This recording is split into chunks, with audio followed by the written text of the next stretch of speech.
Assalamualaikum dan selamat kembali ke FTV. Jadi hari ni kita nak cerita sikit tentang mimpi ngeri Mimpi ngeri industri otomotif dunia. Dia dah berlaku lama, tapi yang kita hanya sedar benda ni mungkin dalam tempoh 4-5 tahun yang lepas. Walaupun macam tu, sepanjang zaman terdapat pelbagai usaha sebenarnya untuk menghasilkan kereta elektrik. Hari ni kita nak tengok usaha sepanjang 50 tahun yang lepas dan bagaimana mimpi ngeri ni sebenarnya telah lama bermula. Tema awal-awal tu bukan mimpi lah. Itu pada awal tahun 70-an sebagai contoh. Syarikat perbandaran yang bernama Seattle City Light, yang ini syarikat yang bertanggungjawab memastikan lampu jalan di kota raya Seattle menyala lah. Jadi mereka telah menghasilkan sebuah kenderaan prototipe menggunakan kereta asas AMC Gremlin, dan dalam gambar tahun 1973 ni awak boleh tengok mereka telah meletakkan kotak charge di tepi jalan. Ini satu benda yang kita sampai sekarang pun masih belum nampak di Malaysia. Jadi ini bukan sesuatu yang menakutkan syarikat kereta, sebab kenderaan ini hanya boleh menjelajah lebih kurang 50 km dan menggunakan 24 biji bateri 6 volt. Tak cukup di situ, pada tahun 1976, Seattle City Light telah menghasilkan satu lagi prototipe. Kali ini sebuah kenderaan penumpang yang direka khas bergerak RT1 yang boleh menjelajah lebih kurang 75 km dengan menggunakan 8 bateri 6 volt. Panjang kereta ni ialah 7 kaki dan lebar 5 kaki. Tapi ini juga tak menakutkan syarikat kereta kan. Mesti tengoklah rupa dia macam mana kan. Cuma ia telah menunjukkan bahawa pada tahun 70-an juga kita telah mula sedar yang masa depan sebenarnya ialah elektrik. Pada tahun 1985, mereka terkenal British Sir Clive Sinclair telah menghasilkan C5. C5 ni sebuah kenderaan 3 roda. Dia macam tricycle lah. Canggih tu canggih lah. Chassisnya dihasilkan oleh Lotus, body plastik, tapi dia hanya boleh mencapai kelajuan 24 km sejam dan julat jelajah 32 km. Bateri 12 volt tu boleh menyimpan lebih kurang 250 watt jam kuasa. Tapi hang, kalau hang suruh ke bawah mana ni, aku tak mau. Dengan tempat duduk dia tu pelik kan. Dia punya handle bawah lutut kita duduk terbaring. Bayang kalau lori ke bas lalu, memang terkencat lah aku tiap kali kan. Tak mau. Jadi setakat ni semua benda yang dihasilkan ni kira macam permainan lah. Dia tak nampak real lah. Jadi setakat ni kita pun belum tengok satu syarikat kereta yang membangunkan teknologi elektrik secara serius. Tapi ini berubah pada tahun 1994. Mercedes-Benz telah menghasilkan apa yang dipanggil New Electric Car. Kali ini mereka menggunakan teknologi sel bahan api membran pertukaran proton. PEMFC. Jadi sel membran bahan api ni dia besar tau. Dan Mercedes-Benz nak masukkan benda cukup banyak kuasa, dia kena gunakan van. Satu van yang besar, dia ada MB100 nama model dia. Dan tengok kat belakang ni penuh dengan fuel cell. Jadi kenapa Mercedes-Benz pilihkan fuel cell? Jadi pada masa tu, pada pertengahan 1990-an, teknologi bateri ini kelihatan masih belum cukup lagi lah. Masa tu kita pakai bateri mungkin nickel metal hydride. Untuk kamera, untuk berbagai-bagai menggunakan bateri nickel metal hydride pada masa tu. Dan kelihatan bateri tidak cukup kuasa untuk memberikan julat jelajah yang mana semua sabah untuk kereta. Mercedes-Benz cuba menggunakan sel bahan api. Dan usaha mereka ni sejak 1994 sehingga ke pertengahan tahun 2000, mereka telah berjaya kecilkan yang besar van ni tadi ni menjadi macam satu pallet, cukup untuk letak di bawah lantai model A class dan juga model B class. Pada tahun 2005 kata silap saya telah dapat berpeluang memandu kenderaan ini di Singapura, dan memang pada masa itu kita ingat fuel cell lah akan menjadi masa depan kereta elektrik. Tapi cita-cita Mercedes-Benz untuk menjadikannya sebuah kenderaan komersial seawal tahun 2015 tak menjadi. Akhirnya Hyundai berjaya menjual Hyundai iX35 yang menggunakan fuel cell, yang menggunakan basis dia ialah Hyundai Tucson pada masa itu. Jadi itulah kereta fuel cell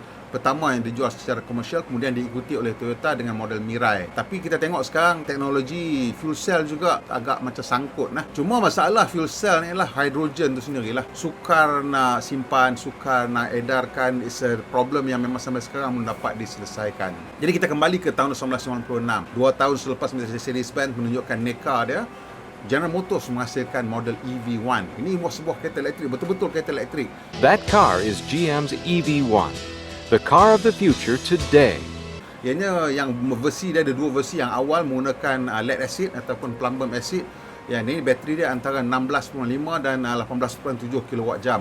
Kemudian the second phase dia menggunakan nickel metal hydride ataupun nikel hidrat logam lah, yang ni mempunyai bekalan kuasa 26.4 kWh. Dia mengikut kiraan tahun 1999, kenderaan ni boleh menjelajah lebih kurang 126 km lah kalau menggunakan bateri plumbum acid dan 228 km jika menggunakan bateri nikel hidrat logam. Tapi bila kita kira balik ikut piawai moden, sebenarnya julat jelajah tu untuk kereta plumbum acid tadi tu hanyalah 89 km, dan kalau menggunakan bateri nikel hidrat logam, jarak jelajahnya ialah 169 km.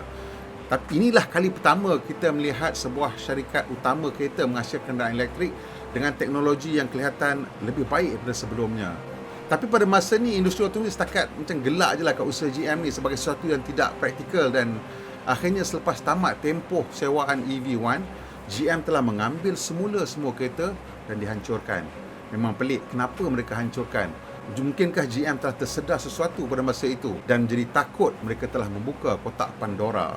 Tak lama selepas keluarnya EV1, Tesla telah dilahirkan pada tahun 2003 oleh Martin Eberhard dan Mark Tarpenning, dan mereka disertai oleh Elon Musk setahun kemudian. Syarikat yang dinamakan sempena pereka legend berasal dari Serbia iaitu Nikola Tesla mula menghasilkan kenderaan elektrik pertama mereka yang bergelar Roadster pada tahun 2009. 6 tahun nak menghasilkan. Sekali lagi, Lotus memainkan peranan sebagai pembekal chassis Lotus Elise sebagai asas model tersebut. Dan inilah kereta pertama yang memenuhi semua peraturan untuk penggunaan di jalan raya yang dilengkapi dengan bateri lithium ion. This is the first street legal, highway legal lithium ion electric car. Pada masa ini, industri otomotif masih lagi tak mengambil serius cerita kereta elektrik. Kerana pada mereka, siapa pun boleh menghasilkan kenderaan elektrik dengan julat pemanduan sekitar 400 km sejam. Tetapi ianya sudah tentu produk yang mewah dan terlalu mahal dan tidak mungkin boleh memasuki pasaran massa. Betul juga pendapat mereka pada masa itu, kerana pada masa itu kos bateri lithium ion lebih pada $1,000 untuk setiap kilowatt. Ini bermakna bateri untuk Tesla Roadster yang mempunyai kapasiti 53 kilowatt jam tu sudah melebihi $50,000, mungkin dekat $60,000 boleh campur dengan pack pricing, costing, everything semua. Mana boleh lawan dengan enjin kereta. Enjin kereta saya rasa pada masa tu paling canggih pun kurang pada $10,000. Tak kira lah pakai TSI ke apa ke, kurang pada tu. Kecuali enjinnya yang betul-betul besar lah. Tapi pada masa tu, Tesla Roadster ni telah mencuri perhatian dengan pecutan ke 100 km sejam dalam tempoh 3.7 saat. Dan dia telah mengalahkan pelbagai jentera-jentera yang lebih terkenal daripadanya. Tapi itu pun boleh cukup lagi lah untuk menjadikan kereta elektrik ni sebagai mimpi meri. Yalah, kereta sport sebenarnya tak ada apa. Benar pada tahun 2011, 2 tahun sebelah lahirnya Tesla Roadster, telah lahir Tesla Model S. Tapi ini juga masih lagi kereta yang mahal. Jadi masih lagi ditempelak sebagai kereta orang kaya. Model X pun sama. Kereta orang kaya je ni. Tak payah risau lah. Harga macam S-Class kan. Tapi Model S ni telah berjaya mencatat sesuatu image sebagai kereta paling pantas dengan pecutan 2.5 saat ke 100 km sejam dalam mode ludicrous. Dalam mode biasa dia 3 saat lebih. Lebih kurang sama macam Tesla Roadster. Kalau masa tu nak dapat sedan 4 pintu kelajuan macam tu, memang nak kena modify lah, dahsyat-dahsyat ni baru nak dapat lah lebih kurang macam itu. Dan pada masa yang sama, industri otomotif China pun mula menghasilkan kereta elektrik. Tapi maklumlah kan, kereta China kan dipandang rendah. Dan teknologi China juga dikelihatan sebagai ketinggalan zaman lah. Jadi tak ada siapa nak takut. Yang Tesla on the one hand hanya menjual kereta yang terlalu mahal, dan daripada China pula kereta yang tak cukup canggih untuk pembeli barat. Tak payah risau lah apa ini semua. Tapi pada tahun 2016, Tesla telah melancarkan Model 3. Inilah kali pertama kereta elektrik mula masuk ke julat harga seperti BMW 3 Series, C-Class dan A4.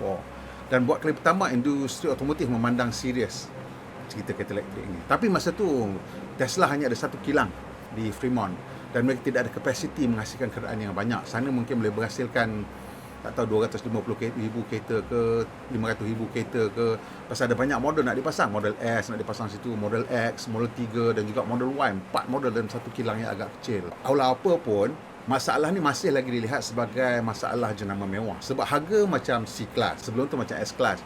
Jadi mereka percaya kereta ini, elektrik ini akan hanya berkisar dalam pasaran kenderaan mewah.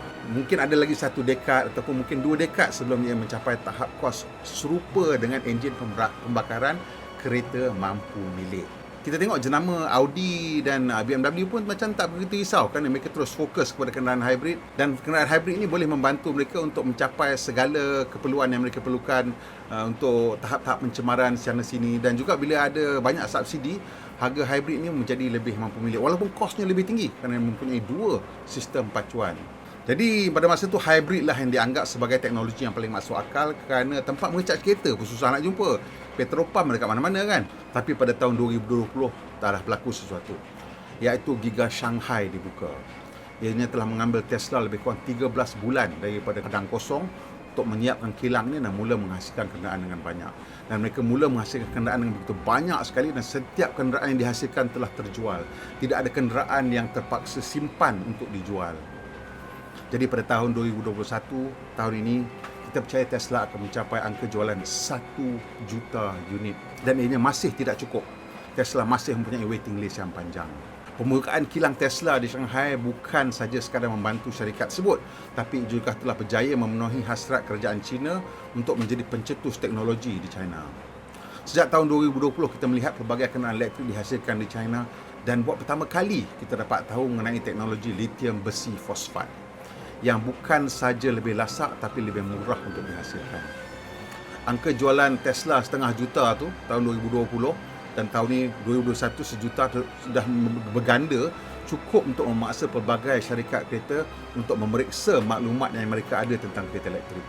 Dan ketika itulah mereka sedar sebenarnya mereka sudah pun berada dalam mimpi ngeri. Industri otomotif dah mula sedar bahawa kereta elektrik sebenarnya sudah pun lebih murah daripada enjin pembakaran. Cuma mereka ni tak dapat lagi menikmati kelebihan ni kerana mereka masih menggunakan teknologi pembakaran dan rantaian bekalan yang lebih cekap membantu industri mekanikal dan bukan industri elektronik. Teknologi, pemasaran dan sebagainya semua syarikat kereta rasa dia orang boleh tangani. Tapi bila sampai kos memang tak ada jalan keluar.